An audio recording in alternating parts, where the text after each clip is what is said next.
जय जिजाऊ, जय शिवराय, जय शंभूराजे. नमस्कार मित्रांनो. मागच्या भागात आपण बघितले शहाजी राजांनी बंगळुरूहून सर्वांसाठी काही ना काही मौल्यवान वस्तू आणल्या होत्या. त्यांनी त्याचे वाटप सर्वांमध्ये केले. शिवाजी राजांसाठी त्यांनी एक रत्नजडित तलवार आणली होती, जिचे नाव त्यांनी तुळजा तलवार ठेवले. राजांनी शहाजीराजांची एक इच्छा पूर्ण करण्याचा बेत आखला. त्यांनी रानडुकराची शिकार करण्यासाठी ते शहाजीराजांना माळरानी घेऊन गेले आणि तेथे शहाजीराजांच्या शिकारीवर अत्यंत खुश झाले. आता बघूयात पुढे. सकाळच्या वेळी शहाजीराजे देवी दर्शनासाठी गडाच्या माचीवर आले होते. शहाजीराजांच्या बरोबर सारे दर्शन करून माघारी फिरले. शहाजीराजांनी विचारले, मोरोपंत, राजांचे गड किती आहेत? 60 गड सध्या मजबूतीचे आहेत. असं आणि पागा 15,000 खडी पागा आहे, नेताजी म्हणाले. राजे, तुम्ही गलबतही बांधलीत असं ऐकलं. जी, राजे म्हणाले. चांगली गोष्ट आहे. राजे, पागा वाढवून घ्या आणि सांगितला होता तो श्लोक ध्यानी आहे ना? तो कसा विसरेल? मग सांगा ना. यस्याश्वा तस्य राज्य, यस्याश्वा तस्य मेदिनी, यस्याश्वा तस्य सौख्य, यस्याश्वा तस्य साम्राज्यम. मोरोपंत म्हणाले, बेअदबीची माफी असावी, पण जेव्हा राजे पागेत जातात तेव्हा न चुकता हा श्लोक त्यांच्या तोंडून आम्हाला ऐकायला मिळतो.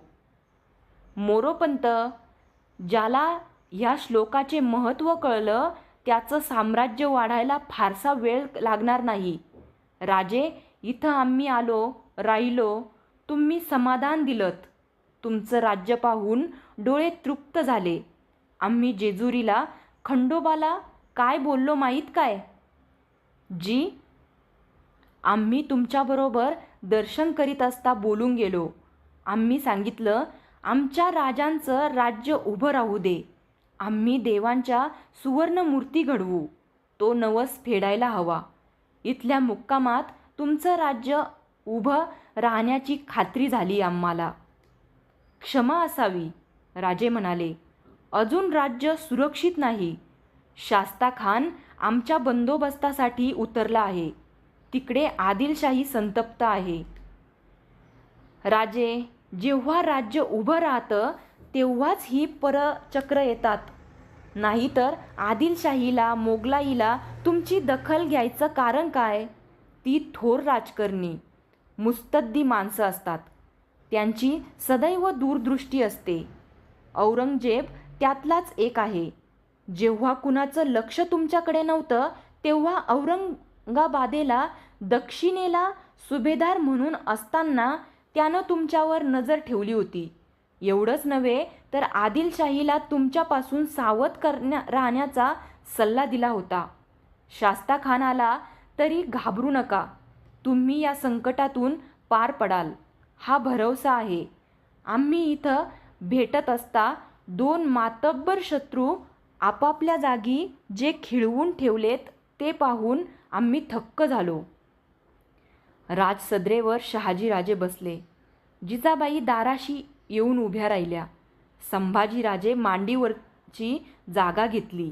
सारे अदबीने उभे होते.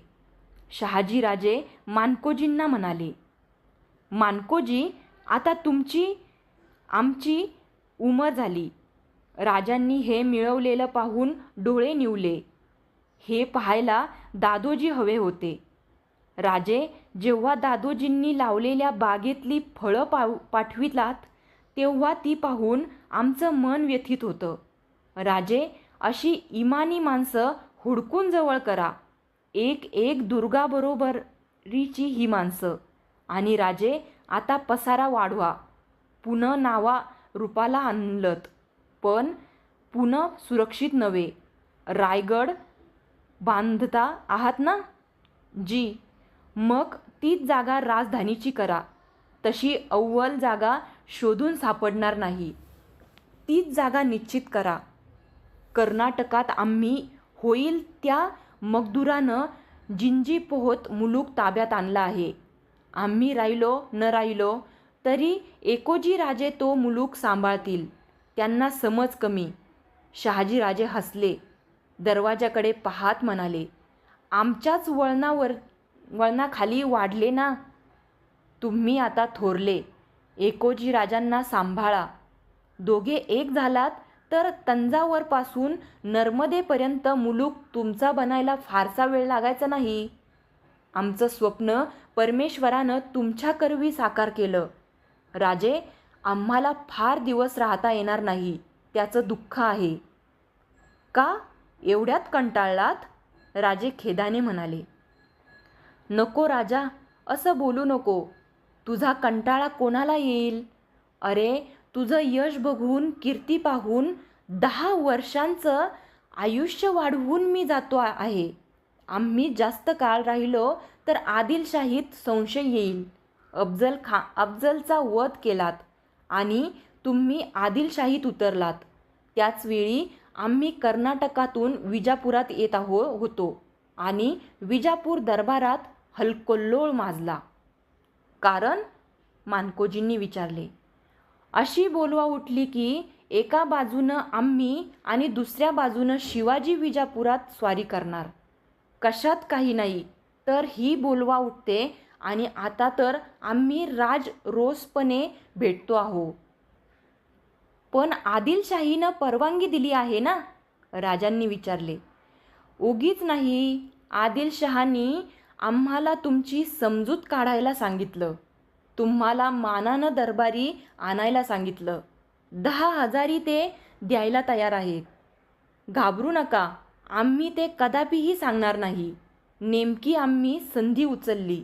मोगलांच्या विरुद्ध दख्खन शाह्यांनी एकजुटीनं राहावं हे आजवर आम्ही म्हणत आलो. आम्ही ज्या तत्वाचा पाठपुरावा केला त्याचं महत्त्व आदिलशाहीला हळूहळू पटू लागलं आहे. आदिलशाहीत ते तत्त्व बिंबविण्याचा आम्ही अधिक प्रयत्न करू. ते जमलं तर तुमचं एक संकट तरी दूर होईल. राजे चित्त लावून ते बोल ऐकत होते. एक थोर राजकारणी मुत्सद्दी आपले मनोगत बोलत होता. ते अखंड ऐकत राहावे असे राजांना वाटत होते. रात्री जेवण झाल्यावर सारे महालात बसले होते. उच्चासनावर शहाजीराजे बसले होते. खालच्या बैठकीवर एका बाजूला राणी परिवार आणि दुसऱ्या बाजूला राजे जिजाबाईसह बसले होते. परके कोणी नव्हते. शहाजीराजे म्हणाले, राजे, तुमच्या मासाहेबांनी तुम्हाला छान तयार केले. जिजाबाई लाजल्या. त्या म्हणाल्या, आमच्याच वळणावर गेलेत राजे. शहाजीराजे हसले. ते म्हणाले, मुळीच नाही. आमच्यात आणि राजांमध्ये फारच फरक. आम्ही राजभोगी तर ते राजयोगी. पहा ना.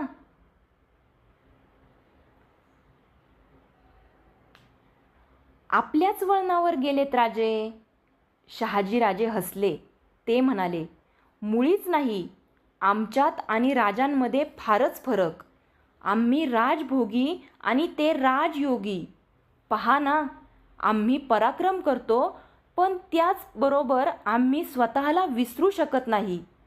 उपभोगाची वासना सुटत नाही. मोहिमेतून मोकळं होताच आम्ही विलासाकडे झुकतो. पण राजे पहा, पराक्रमाबरोबरच ते सदैव राजकारभाराशी निगडीत आहेत.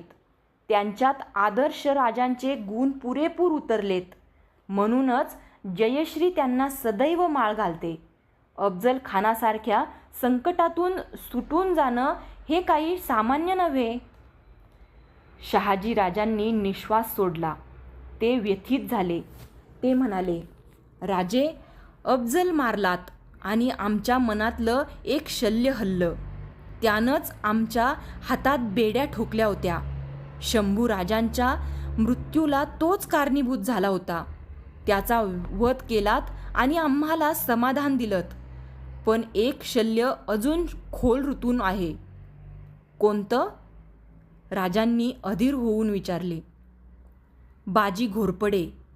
निश्वास सोडून शहाजीराजे म्हणाले, दगाबाज हरामी, आम्हाला गाफील ठेवून त्यानं कैद केलं. अफसोस, सद अफसोस. आम्ही गाफील राहिलो. आम्ही आदिलशाहीचे चाकर, तोही आदिलशाहीचा मर्जीतला. त्याचमुळं आम्हा शक्य असूनही आम्ही खामोश राहिलो. गंभीर मुद्रेनं ठाम स्वरात राजे म्हणाले, महाराज साहेब, आज आपल्या पायांशी आम्ही इमान करतो. चढ्या मापानं आम्ही बदला घेऊ. दगाबाजीचं पुरं प्रायश्चित्त आम्ही त्याला देऊ. राजांचे ते बोल ऐकून शहाजीराजे समाधान पावले. ते म्हणाले, आम्हास तुमचा यकीन आहे. आम्ही निश्चिंत झालो. 2 दिवसात शहाजीराजांनी सर्वांचा निरोप घेतला. शहाजीराजांच्या बरोबर आलेल्या सर्व सरदारांना शिवाजीराजांनी मौल्यवान भेटी दिल्या. दळाला मोहरा वाटल्या. जिजाबाईंचा निरोप घेत असता शहाजीराजे म्हणाले, राणीसाहेब, आम्ही येतो. एक मागणं आहे. बोला. पुन्हा हे पाय दिसावेत. आम्ही जरूर येऊ. संधी मिळताच येऊ. शक्य झालं, परिस्थिती निवळली तर राजांना कर्नाटकात नेण्याचा आमचा बेत आहे. राजांना जपा. त्यांच्यासाठी स्वतःला जपणं आवश्यक आहे, हे ध्यानी ठेवा. शहाजीराजे बाहेर आले. सर्व राणी परिवाराने शहाजीराजांना वंदन केले. आशीर्वाद देऊन संभाजीला घेऊन शहाजीराजे सदरेवर आले. राजांना अश्रू आवरत नव्हते. त्यांनी शहाजीराजांच्या पायावर डोके ठेवले. राजे म्हणाले, जे आजवर मिळवलं ते आणि मस्तक आपल्या पायाशी सदैव रुजू. शहाजीराजांना उभ्या जागी हुंदका आला. कासावीस होऊन त्यांनी राजांना कवटाळलं. त्यांच्या कपाळाचं चुंबन घेतलं आणि अश्रुपुसीत आपल्या गळ्यातला अत्यंत तेजस्वी अशा मोत्यांचा कंठा त्यांनी काढला. स्वतःच्या हातांनी राजांच्या गळ्यात तो कंठा घालून त्यांनी राजांना परत मिठीत घेतलं. पालखीबरोबर राजे गडाच्या पायथ्यापर्यंत अनवाणी गेले. शहाजीराजे अश्वारूढ झाले. राजांनी त्रिवार मुजरा केला. किंचित ओनवे होऊन शहाजीराजांनी शिवाजीराजांची पाठ थोपडली आणि घोड्याला टाच दिली. घोडदळ सुटले. धुळीचा लोट दिसेनासा होईपर्यंत राजे तेथे उभे होते. भरल्या डोळ्यांनी